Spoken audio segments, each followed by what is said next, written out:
Okay, let's begin. I am Lanice Antoine Shelley, and I'll be your host through constructive, healing-based conversations designed to illuminate the adoptee, parents, and the adoption curious. We center the topics around community, mentorship, leadership, and healing, so you get a multi-dimensional view that is ultimately empowering. These are the voices who could not speak when they were young.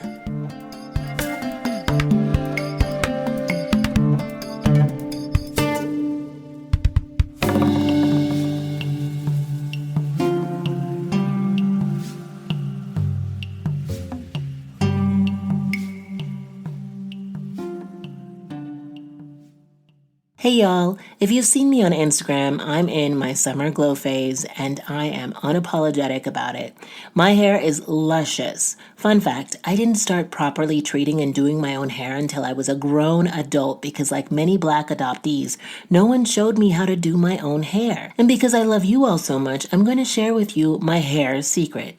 I'm always on the lookout for things you'd love and things that will enhance your well-being inside and out. Unique Cosmetics sent me their Moisture Lock pomade and scalp and hair therapy oil from their Metamorphosis line, and it's so decadent, light, and nourishing, fam. This has become a hair routine staple.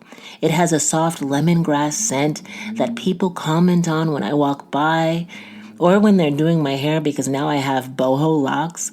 They also sent me a 15% discount link for you to try their products and hair tutorial service. And Unique Cosmetics is Black owned and operated by a mother and daughter duo dedicated to helping the adoptee community. Check out the link in the show notes. And this is for all ages, fam. So tell your friends. So come on, embark on a hair-loving journey with We Unique World. From interactive workshops to premium products, they're all about empowering you to embrace your unique hair journey. Because remember, all hair is good hair, especially when it's healthy.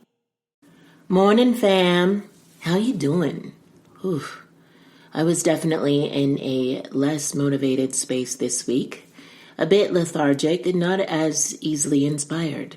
I did end up starting a Pure Barre workout that is blowing my mind. I love it. It's a fusion of yoga, ballet, and Pilates. If you're looking for ways to get an endorphin kick, the YouTube channel Coach Kel will honestly transform you inside and out. For those times when I needed to rest, I allowed myself that. Rest. Flooded myself with grace and took it easy. Finding that balance between surrender and productivity in this time is imperative. My guest today inspires me to the fullest. He was a panelist on our 4th installation of the Interracial Adoptee Panel Series. He successfully reunified and reintegrated into the Haitian culture that he left behind when he was adopted. He, like many other adoptees, had no exposure to African American culture or even Haitian culture, and as an adult was able to go back to Haiti and learn Creole and immerse himself in his biological family's lives. This occurrence is rare and supremely unheard of. It's a testament to his tenacity, fortitude, intellect, and resilience, things we all need right now. Please welcome William Uhrlaub. I'm well. How are you? I'm very well. Thank you for joining me. I'm very excited to have you and talk to you about just the re-entry into Haitian culture after you are adopted, which you have so successfully done. And I just want to ask you, so how was that initially for you when you met your biological family? It was definitely an interesting experience. I will say that it was probably the best experience of my life. But at the same time, there were definitely challenges. So when I first went back home, of course, I didn't speak any Creole.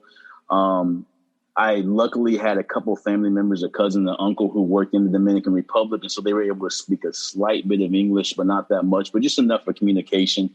When I first went back home for the first time, I re-entered and I had my mom, my dad, brother, and little sister. So I think in my scenario, because I had a full family there and the entire time I was gone, I left at 2 years old. And when I came back, they had been, celebrating my birthdays. My brother and my sister knew about me.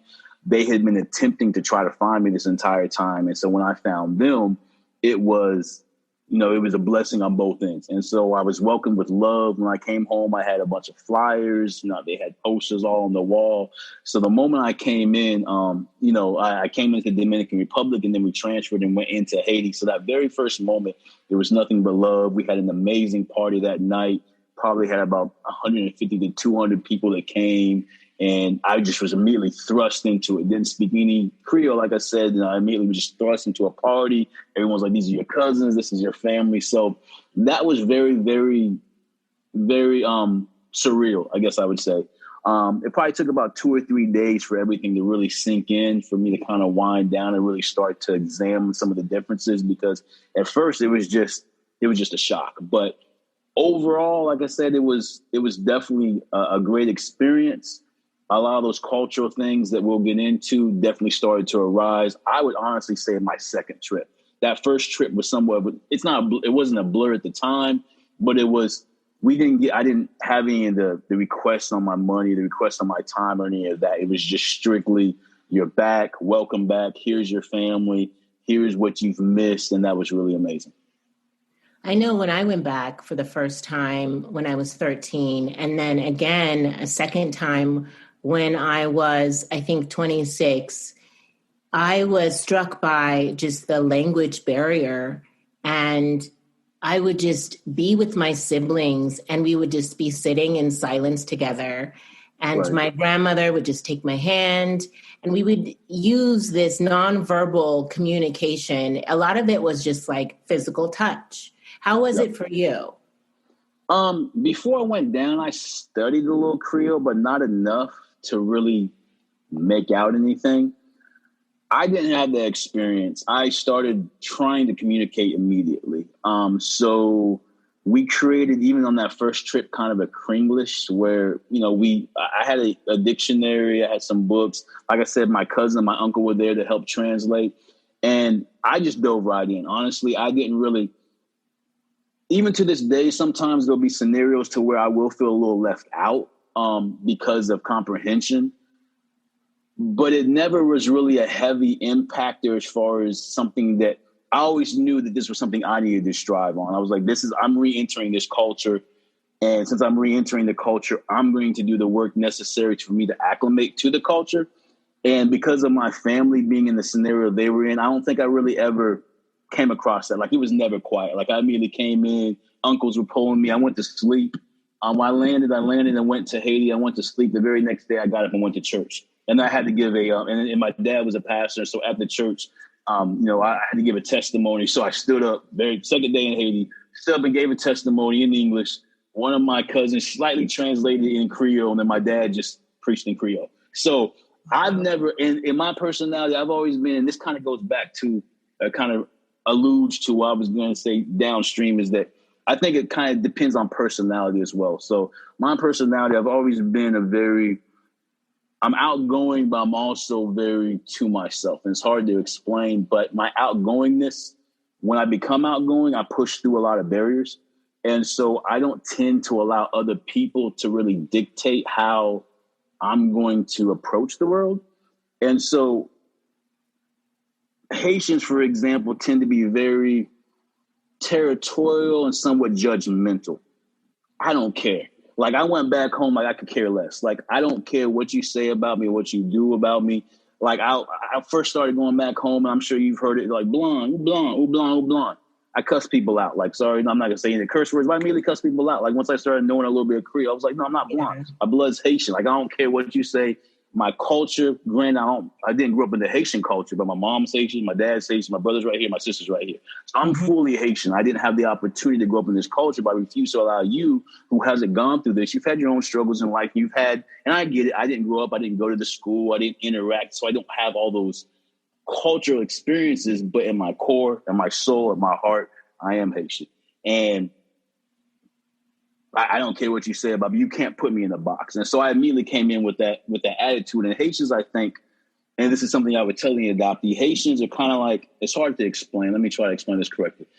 Let me backtrack a little bit. When I grew up here in America, I ended up when I was 13, I had a lot of issues with my adopted family. And that's part of what made up my makeup. I ended up leaving my adopted family. I got in trouble when I was a child. And I did some juvenile time and things like that. Having said that, that upbringing allowed me to see that sometimes in life, you just have to be aggressive. And what's the right terminology for aggressive? Not in an aggressive way. You just can't let people dictate to you who you are and what you're going to be and what you're going to do. And so I think Haitians, they tend to be very judgmental. But when you, number one, prove, and they have a right to be, I think, because so many people have come in and done horrible things to them, misrepresented the culture. So they want to keep that intact. And they want to make sure that, you're not going to come in and take advantage of them. You're not going to come in there and, for instance, even small things like taking pictures of trash or whatever and broadcasting it. You're not going to show a negative image of Haiti. And so they don't know you. And so they're very judgmental and they're very protective. And having gone back and just kind of pushing through that, you have to prove yourself. And I know I've had other people say, hey, you know what? Like, you don't have to prove yourself to anybody. And I understand that, but I think you do somewhat as you enter a culture in order to gain full acceptance. And the proving part is just letting them know that, number one, you're not going to be pushed around. Number two, you're not here to hurt anyone, to highlight negativity. You're there just to enjoy the culture and come back in.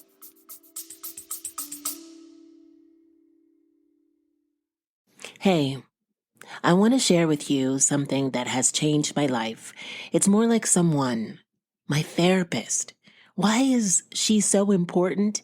Well, because I want to win in this life. I want to break through the carousel of stories I've compiled that hold me back, that keep me from expanding into my full potentiality. Stories of unworthiness, not enoughness, and even stories of questioning why I am here.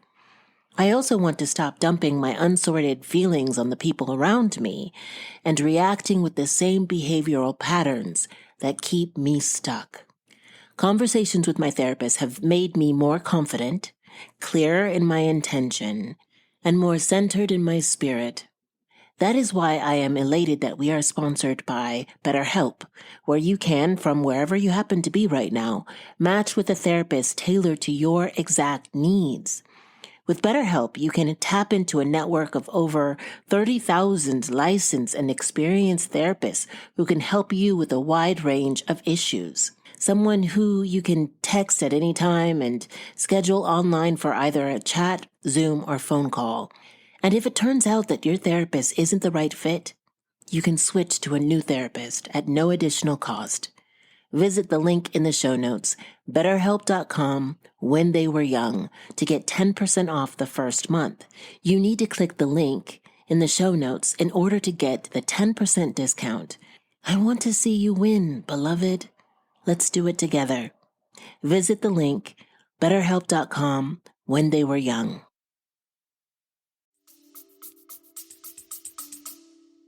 I love the conviction for which you embrace your Haitianness, because that's something a lot of adoptees struggle with, right? This idea of we're not Black enough here in the States because we grew up in a white community or we talk a certain way. And then we go to Haiti and they try to play like we're not Haitian enough. And so it's very inspiring to hear you talk about how you will not be moved. You are steadfast in who you are, and no one is going to influence or penetrate this I amness that you have tapped into, which is so powerful. And I think a lot of us can learn from that because we define who we are. Like I am, as you said, I am Haitian. I identify as Haitian. I don't even identify as American. That is what resonates in my soul. And to kind of piggyback off of that, like I said, I think part of my upbringing helped drive that to me. And what I mean is sometimes I'll see certain adoptees or certain people who've gone through what I've gone through, what we have gone through. And going through that has a way of, you'll come out of that one of two ways. You'll either come out of it very timid and very reactive because of all the trauma that we go through, or you can kind of flip a switch in your head that says, you know what, I've run through a lot of trauma as a young person or whatever point in my life, but I'm no longer going to allow other people to take control over how I feel and what I feel. And so I think that is part of it. And And to your point, I've kind of gone through two transitions in life because, I was raised and adopted by a white family. Like I said, at the age of 13, I started having some of these various issues. And what ended up happening is when I became older, once I cleared that up, when I, got out of juvenile, I was like 16 years old, I immersed myself into the Black culture here because I didn't have any Haitians or anything. So I went back to my adopted family's home. But by that point, I was like 16 and a half. I was kind of almost a grown man in their home.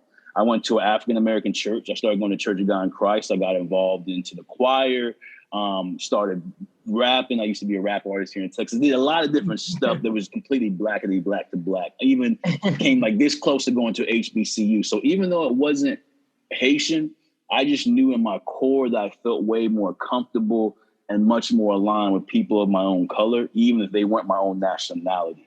Mm-hmm. So what that ended up doing is literally from the age of 16 on, I lived in my adopted parents' home. Once I turned 18, graduated high school, I moved straight down here to Texas. And since that period of time, I've been immersed pretty much in African-American Black culture.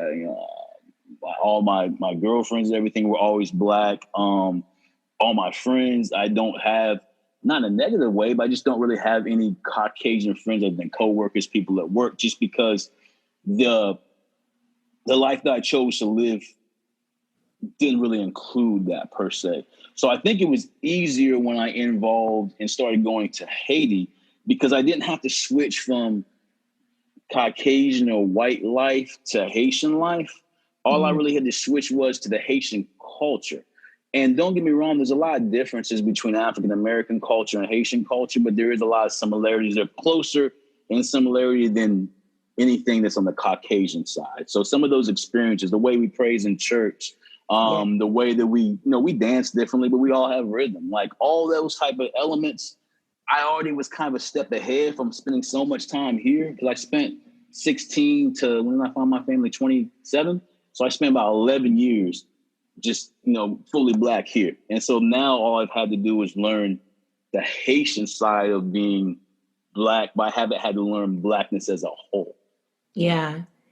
I have friends of all different backgrounds and it took me a long time to feel comfortable in Black communities because growing up, I grew up in Northern California, in the suburbs of Northern California, very white. And the Black people didn't quite know what to do with me. And then my white friends saw me hanging out with more Black people and felt jealous and threatened by that. And so they would call me like Lenny Dog or whatever. And so I just created my own way of moving through the world.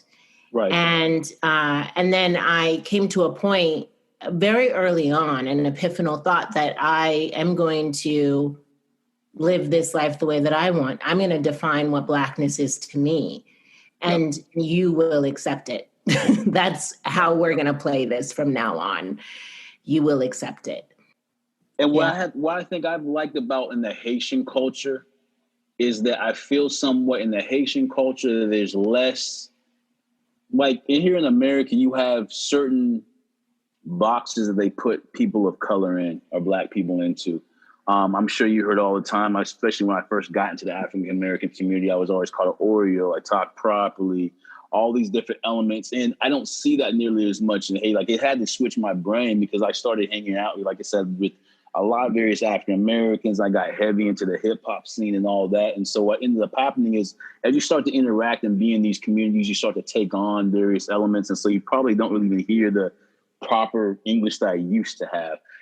Having said that, when I started going to Haiti, I was like, oh, wow, like I should have come. I remember having this epiphany, like when I first went to Haiti, like my second time, I was like, wow, I probably should have come straight to Haiti instead of interacting with the African-American culture because you guys kind of white. You guys have an accent, but like some of those elements that I had always heard and a lot of things that I look back on that I wish I would have gained from the Haitian culture immediately in because I somewhat pushed to the side trying to be fully Black and thinking that this is what Black people did. When I was younger, I used to love to play the guitar. I grew up snowboarding, things like that. When I got immersed in the Black culture, they were like, what you doing? You can't do that. You got to play basketball, which I love. But they kind of put me in the box, and I kind of started to lose some of those other elements. And now that I've been Haitian and started going back home, I'm like, oh, well, I don't want to be in that box. I'm Black, but you know what? I can still like these items. I can still like this. And being Haitian has allowed me to see that, because Haitians have a lot of varying interests. And a lot of those may be things like, I have cousins who, and I won't say this is a non-Black thing, but I have cousins who love ballet.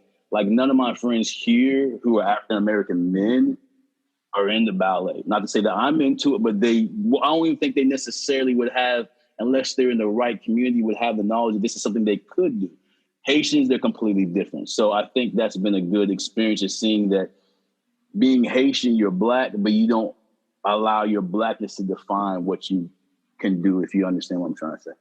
Oh, I completely understand. I think your community definitely informs your decisions and your hobbies and your way of thinking, because in New York, ballet is done by people of all different hues. Like, all BIPOC people do ballet and jazz and those classically Eurocentric dance forms, right? And they also do hip hop and things like that as well.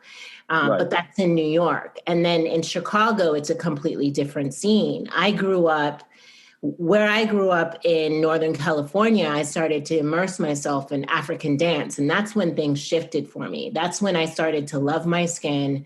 That's when I started to understand the idea of Blackness being queens and kings and powerful beings on this earth. I truly began to see myself as that when I started hanging around with Afrocentric people who said, why are you straightening your hair? And why do you have green contacts in? Like, your skin is gorgeous. You are exactly right, just the way that you are. And that shifted everything for me.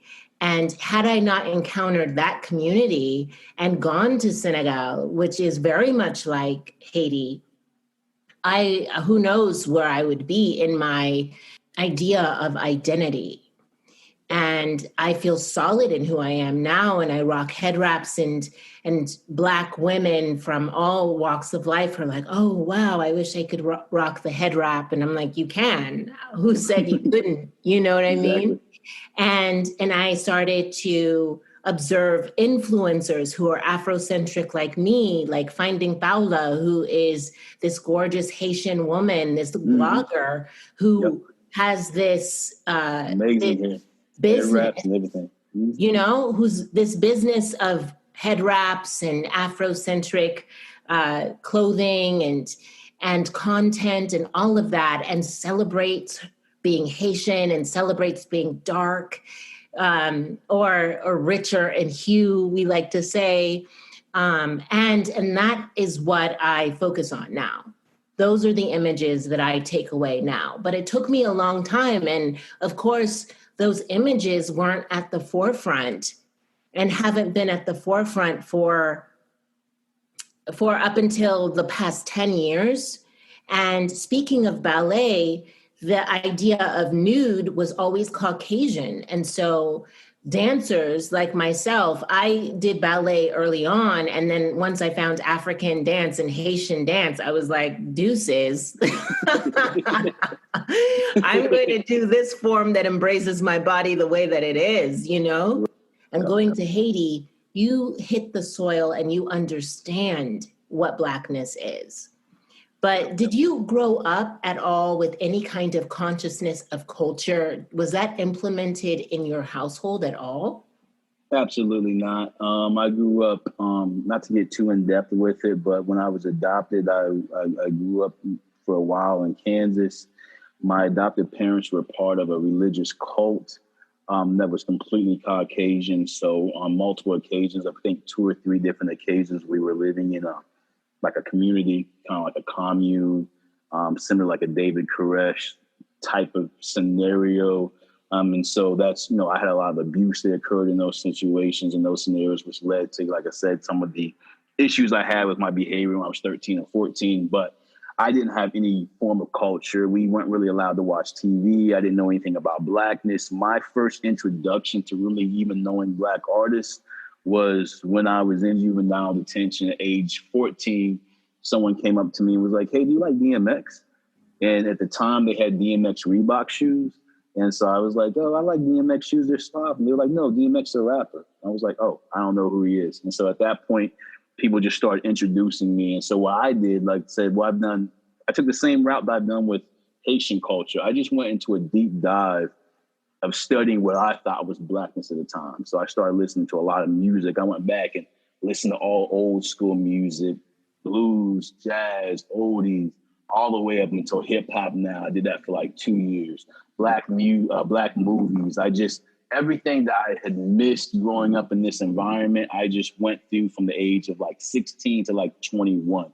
So that way, because what would happen a lot of times is I'd find myself in conversations with African Americans or other Black people that would be completely out of the loop. They would be laughing about something that happened in, say, a movie Friday. And I would have no reference point to that because I'd never been introduced to it. And so I always felt out of bounds and like just completely disconnected. So I say, you know what, I'm not going to sit here and continue to feel this way. The only way that I can at least try to catch up and have these conversations and be actively involved is to really go back, understand what they've gone through and what they're looking at, and then have that place. So that's what I did from my end. But to answer your question succinctly, no, I didn't really have any connectivity in my home. Like I said, I had to start going to an African-American church. My adopted parents, that was probably the least of their concerns.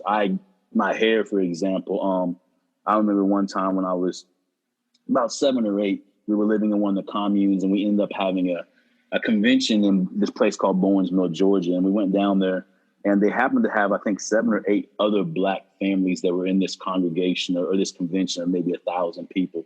And one of the ladies there had, saw me and she was like talking to my family, like, "Have you guys ever picked his hair out?"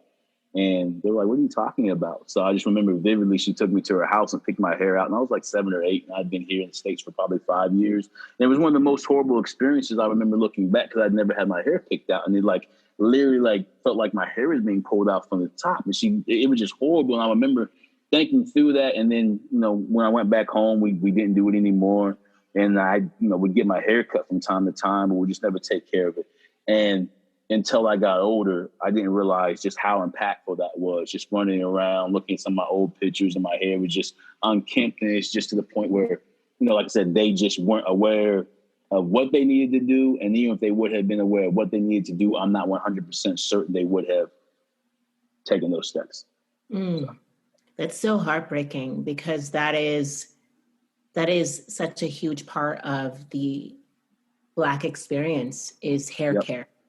And I was not raised to know my hair either. And it took me until I turned 30 to do that investigative work and find out what's my hair porosity, what kind of products are appropriate for my hair quality.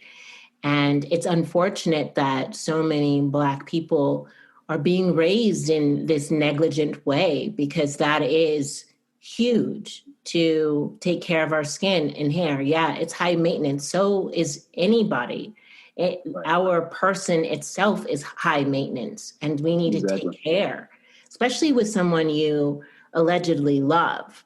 So I want to get into how you learned Creole, and was it daunting in the beginning learning Creole? Because for me, I'm like, where do I begin? Goodness gracious. I would say it's still daunting. So like I said, I'm probably about 70% fluent, I would say 60 to 70%. There's still some conversations that I'm not 100% in. And there's times depending, so there's various areas of Haiti. So most of my family is in the north, Cap in that area. And they speak Creole a certain way there. They speak, I would say, with a little bit more distinction and a little slower. When you go to places like Port-au-Prince, some of those places, like sometimes I am still lost because the Creole there is just much faster. It's kind of like just the difference between speaking like New York versus like Georgia. It's a completely different version of Creole. So in some of those situations, it's been difficult. But as far as learning it, it's daunting when you're not there. So that's been my hardest part is learning here in the States. When you're there in Haiti and you're immersed with it, you learn just like that. I think just being immersed in the culture, not having the opportunity, anything that you want to get across, you have to figure out and you have to learn. So I took a dictionary down there, just started listening to people, understanding how conversations went back and forth and just trying to tap in with that. I would sit for a couple hours a day with my sister and my brother and go through those items. So it was really fun, and it's really fun in Haiti. Learning it away from there is very difficult for me from a pronunciation standpoint. So like I read Creole probably almost 100%. I can read it. I can go through all that. But the problem is pronunciation as well as being able to hear when somebody says it. So I can read it, but sometimes like if it's a larger word or something like that, I might still not know exactly how it's said, or even the accent has been an issue. But it's been fun, I'll say that. But it's been difficult. I plan to go back to Haiti in March. I'm going to go to Haiti in March and live for like 3 months. And I think doing that is going to probably close the gap on any remaining Creole issues that I have. And I'll continue to learn. Like I said, it's been easier for me too. My little brother lives here with me now. So I bounce ideas off of him. I talk to my sister, my mom daily. So I think that has helped me. For someone who did not have any of that, I think it would be difficult. I remember trying to learn Creole a few times before I'd even met my family, and it wasn't happening. How do you feel now that you've re-entered into the Haitian culture? Do you feel more Haitian? A lot of adoptees feel less Haitian after growing up in a non-Haitian community. I feel extra Haitian. I've gotten at this point when I'm back home, I've gotten the Haitian card, or the Haitian ID card, the pass and all that. There's a saying in Creole, they're like, "Ooh, Haitian net," which means like, you're a real Haitian. And when I speak like Creole, they're like, "Oh, vous parlez Creole bien, vous parlez toujours, mais vous parlez bien." So I get it now. So like, when I first started going, like I said, I would get blonde all the time. Like people could immediately see that I wasn't there, even before I wasn't from there, even though I didn't open my mouth. From just the way I walk.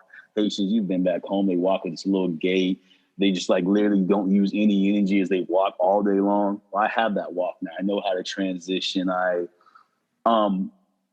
In my community, one of the things that really got me going is like I just started, like I said, I'm very outgoing where I need to be. So I just started doing different things. I'd be in the street and I would see things that in my mind weren't right. I would see like, some women carrying a lot of water. I'm like, there's a guy right there, he could carry it for you, but the guy is just sitting there playing dominoes or whatever. So I'd run over, "Excuse me, madam, move living in Cheshire Low."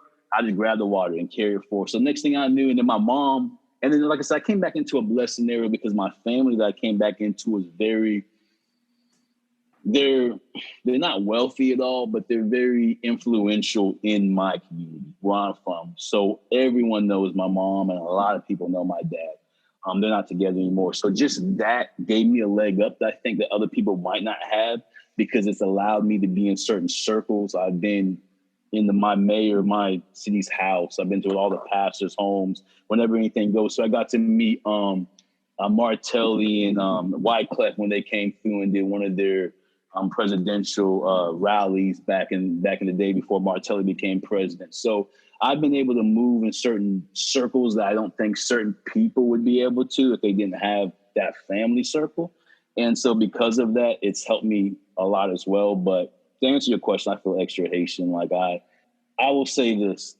I feel extreme when I'm in Haiti. I feel very Haitian.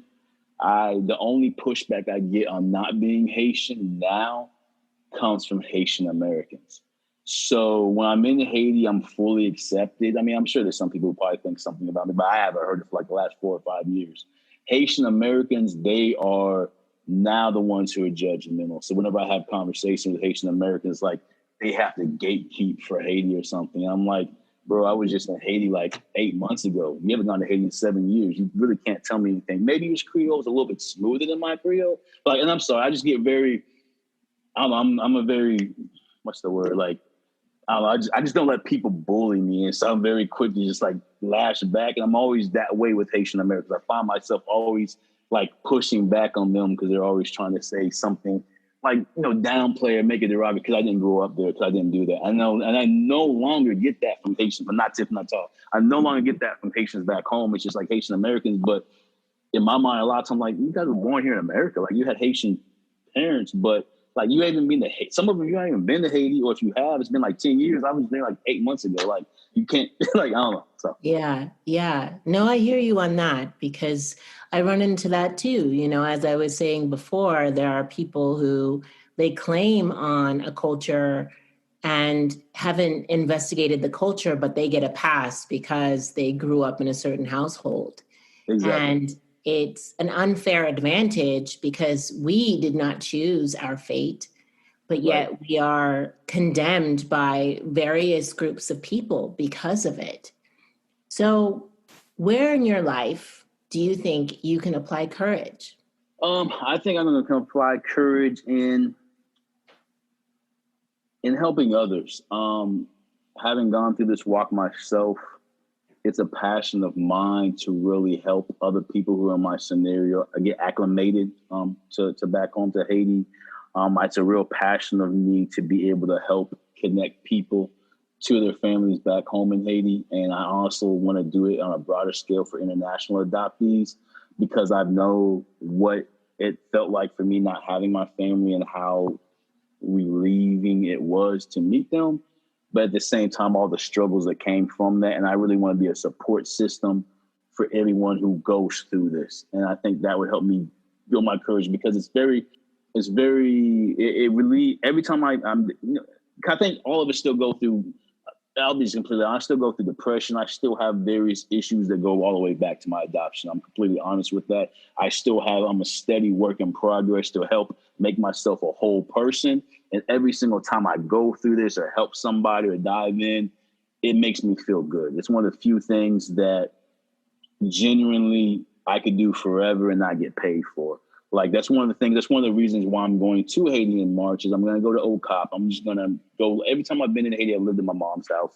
And I really want to go to Haiti, and I'm a grown man, and just go down there and spend some time, not with her, but in my own city. I'm renting a little apartment, and I'm just going to go around the country and really try to dive into, setting up a process to help people be able to find their families. I'm already doing some of that work.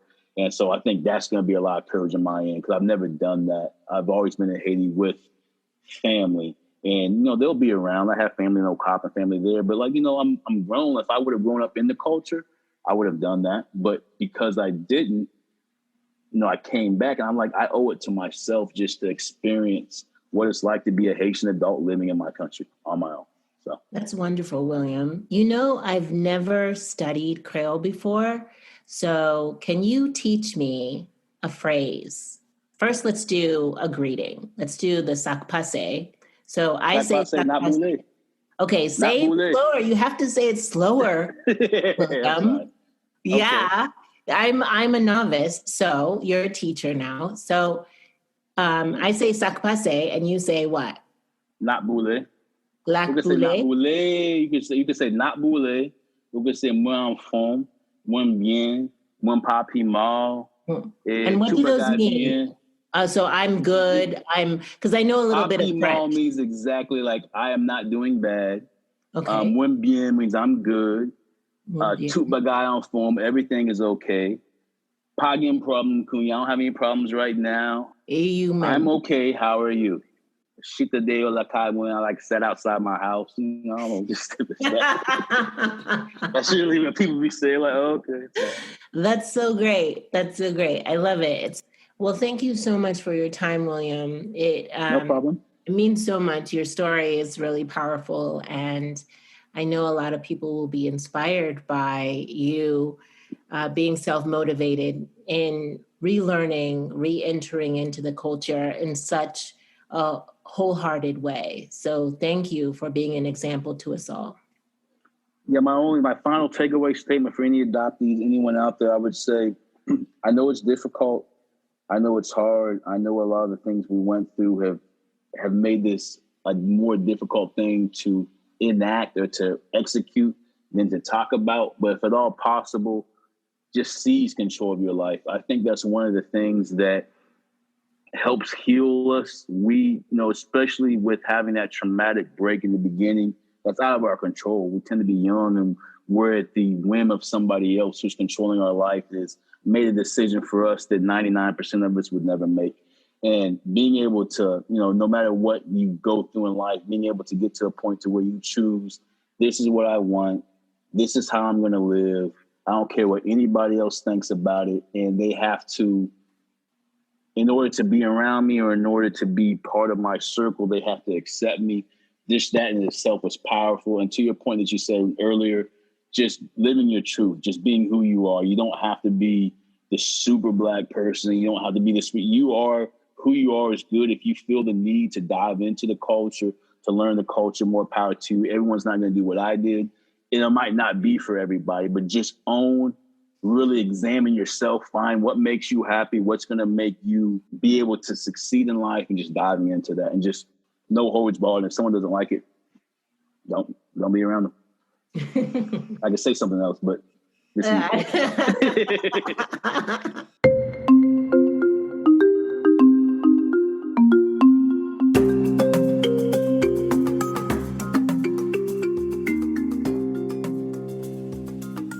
Here are my reflections on my conversation with William.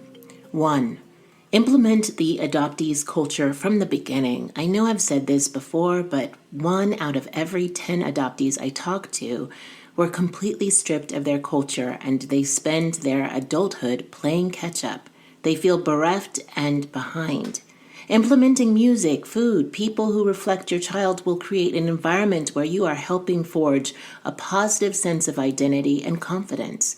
Adoptees grow up, so let's prepare them for adulthood. 2.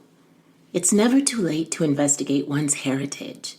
It may seem a daunting task at first, but start with following influencers who inspire you. That's what I did. I have a great list on my resource page at laniceantoincelli.com. I found people who looked like me and started to emulate their style. The blogger Finding Paula taught me how to wear head wraps and apply makeup to my rich skin. 3. No one has the power to tell you that you're less than or devalue your life experience. We are all products of our communities, conditioning, and resources.